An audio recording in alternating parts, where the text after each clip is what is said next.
Encre d'histoire, Plume et Voix, Alban de Maigret.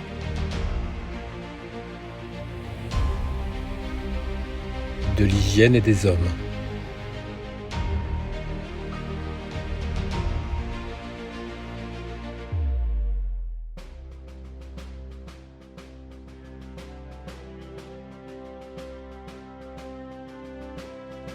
En avril 1878, William Proctor et James Gamble annoncent fièrement qu'ils ont élaboré, après plusieurs années d'expérimentation, un savon blanc et flottant à la formule parfaitement satisfaisante. Mais le nom pressenti de P&G White Soap ne contente pas Proctor qui en désire un plus unique, plus affectif, plus élégant. Au cours d'une messe dominicale, il entend la lecture du psaume 45.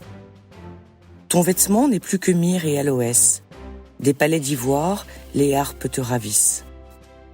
Le géant de la propreté a une révélation au verset 9.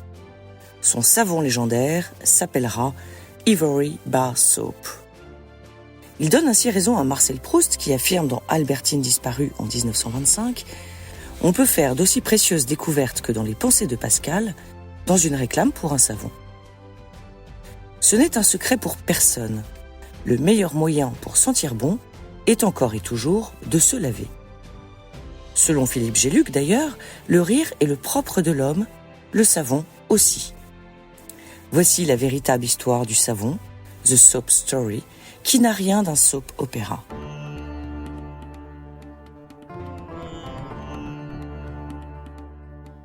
La longue histoire du savon remonte à l'Antiquité, probablement avec les Sumériens de Mésopotamie, qui dès 3000 avant Jésus-Christ fabriquent une pâte savonneuse à base de graisse végétale, d'argile et de carbonate de potassium, l'ancêtre du savon d'Alep, dont ils s'enduisent le corps pour soigner les maladies de peau. Cette préparation est très proche de celle qu'utilisaient les Égyptiens pour laver leur linge et leur corps, si l'on en croit les recettes inscrites sur les tablettes syriennes ou des papyrus égyptiens datant de plus de 4000 ans.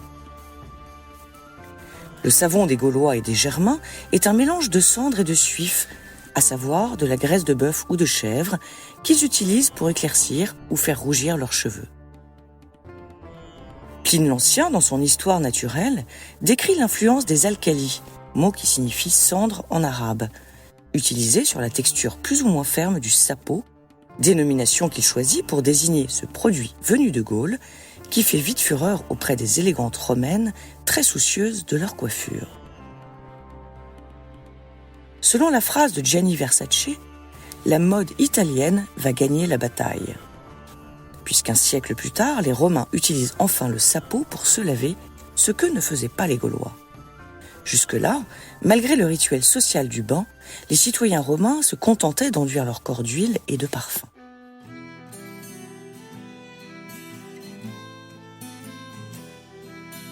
La savonnerie évolue très lentement au Moyen-Âge, où le savon demeure un produit de luxe.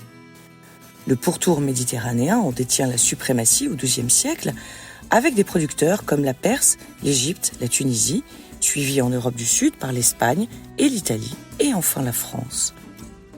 La ville de Savona, en Italie notamment, aurait donné le nom français de savon, tandis que le mot anglais soap, lui, vient du latin sapo saponis. Le savon de Castille est le premier à contenir de l'huile d'olive avant que les manufactures marseillaises n'en introduisent à leur tour. Néanmoins, la cité phocéenne peut se targuer d'être rapidement devenue la plus importante productrice de pain de savon. Malgré tout, et contrairement aux idées reçues, le Moyen-Âge prône l'hygiène et défend les vertus thérapeutiques de l'eau.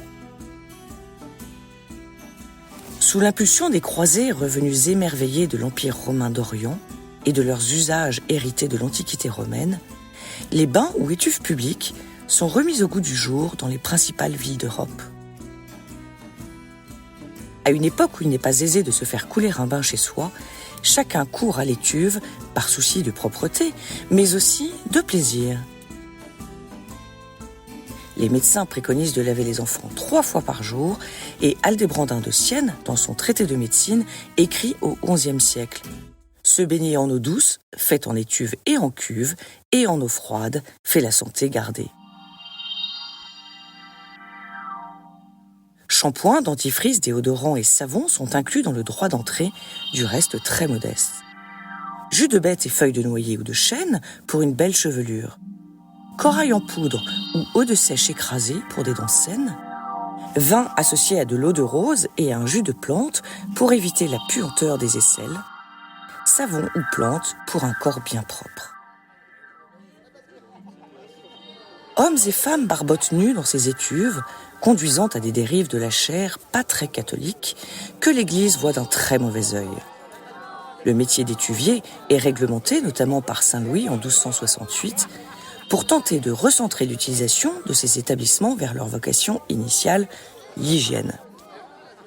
Que nul du dit métier ne soutienne en leurs étuves bordel de jour et de nuit.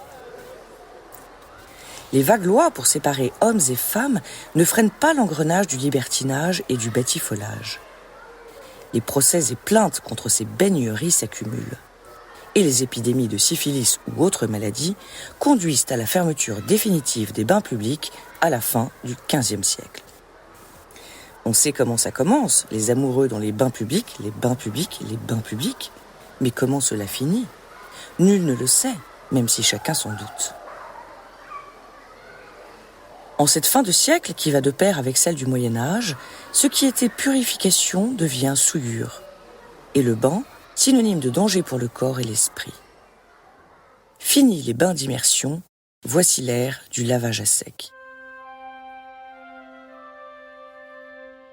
Ainsi, avec les siècles qui s'ouvrent, symbole de grandeur et d'élégance, de culture et de raffinement, le cérémonial de la toilette concerne la beauté et non plus l'hygiène. Il ne s'agit plus d'éradiquer la crasse, mais de la dissimuler. Les médecins eux-mêmes prétendent que le bain favorise l'entrée des microbes dans l'organisme en dilatant les pores de la peau. Louis XIV est réputé pour être un très grand roi, mais aussi pour bouder sa baignoire. Lui-même ouvre les fenêtres en arrivant dans une pièce pour soulager ses courtisans de son odeur, et ses maîtresses ne cachent pas le fait que le roi sent très mauvais.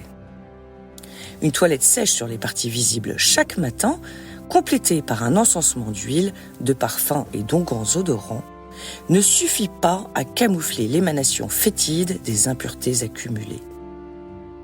Alors même que Colbert signe en 1688 un édit du roi institutionnalisant le savon de Marseille et fixant les règles de fabrication d'un savon qui s'exporte désormais sur toute la planète. Désobéissante et au risque que son docteur ne lui passe un savon, la reine Élisabeth Ier d'Angleterre confesse dans ses mémoires prendre un bain tous les 3 mois, qu'elle en ait besoin ou non. C'est du propre. La baignoire revient sous le règne de Louis XVI, rappelons-nous Marat poignardé par Charlotte Corday dans sa baignoire. Elle remplace progressivement le tub, mais ne se démocratise qu'à partir du XIXe siècle et demeure réservée à une élite. La salle de bain dont nous ne saurions nous passer aujourd'hui demeurait un vrai luxe. Grâce à la distribution de l'eau dans les canalisations et l'arrivée des robinets dans les appartements, sous l'impulsion du baron Haussmann, l'hygiène est élevée au rang de valeur morale et s'enseigne dès l'école maternelle. Une aubaine pour l'industrialisation du savon. Nous devons à Michel Chevreul et ses recherches chimiques sur les corps gras d'origine animale de 1823 la théorie exacte de la saponification, qui constitue probablement la plus vieille réaction chimique connue par l'homme après la vinification. Et au risque de me faire passer un savon, demandons-nous si finalement l'homme ne cherche pas davantage à s'enivrer qu'à se savonner.